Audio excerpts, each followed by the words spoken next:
Konnichiwa. Watashi no kitchen ni yokoso. Kyo wa okonomiyaki esuteimasu. Yeah, I know, I probably just butchered that Japanese translation, and I'm gonna be honest, I just ripped it straight off of Google Translate. So for that, I must say, sumimasen. That was probably just as bad as one of those failed Japanese to English translations. Like this right here. Anyway, I love Japan, and in my personal opinion, Japanese food is some of the best food in the world. Okonomiyaki, for those who don't know, is a really popular Japanese street food dish, and it is bloody tasty.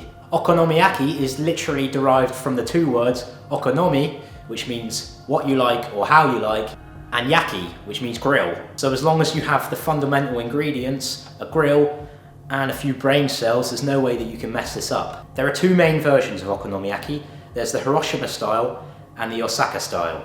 The Osaka style is basically where you mix all the ingredients together in the batter and then fry it as such. And the Hiroshima style is basically where all the ingredients are layered on top of each other while cooking.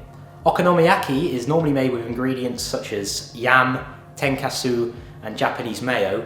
But because, you know, like me, a lot of people don't have a Japanese or an Asian store just on their front doorstep, I'm going to basically show you how to make a really simple version just using ingredients that you probably either already have at home or can easily source from somewhere nearby. And just a disclaimer before we get into it, this isn't my recipe. I kind of got it off of Google and just switched it up a little bit. We're going to start by making the sauce. First, add your ketchup, and then add your Worcestershire, whatever it is, sauce. Then chuck in that sweet, sweet honey. Finally, add your soy, mix it up, and there's your sauce done. Now I'm going to cook up my prawns off for about 2 to 3 minutes. God, look at that flame. Now let's start chopping our veg.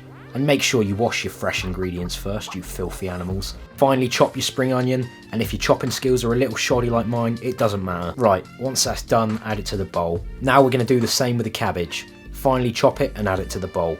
Stunning. Now we're going to cut up those juicy little prawns that we cooked earlier into tiny little pieces, and then chuck them in the bowl. B-roll. Now it's time to make the batter.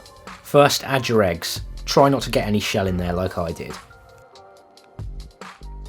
Well, there's 2. There we go, 3rd time's the charm.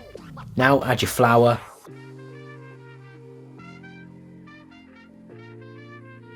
And then the salt. And then the sesame oil. And then finally add some soy and give it a good old mix. Now add all that to your other ingredients and give it a stirring. I know it looks a lot like chunda right now, but soon enough it's going to take shape. Now it's really time to get this show on the road. Put a pan on a medium heat and add some oil to keep it nice and lubed. Once that's hot enough, add some of your mix and let it cook on one side for about 4 minutes or until it's golden brown, which is a colour I never turn because I'm ginger and pale. When she's ready, grab a plate and flip her over. Gentlemen, I'm sure you'll be good at that one. Wink. Then put her back in the pan and cook the other side. While that side's cooking, grab the sauce and glaze over the top side. Don't be shy with it. Look at that glaze. Once the other side is cooked, grab a plate and you're nearly done. Lastly, glaze the other side now with your sauce. And if you fancy it, add some mayo too, and then chuck on the rest of your sauce. Well done, you just made basic okonomiyaki. Enjoy.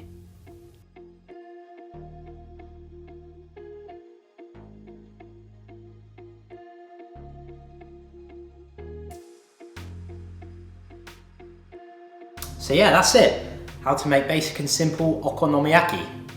I know my cooking skills aren't really the greatest, but the main thing is I hope you learned something. I hope you go forward and make some great okonomiyaki.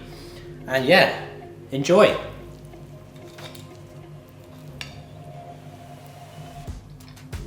Oh my god, that's delicious. Yeah, thanks for watching. Okiniri, Moskomu, sayonara.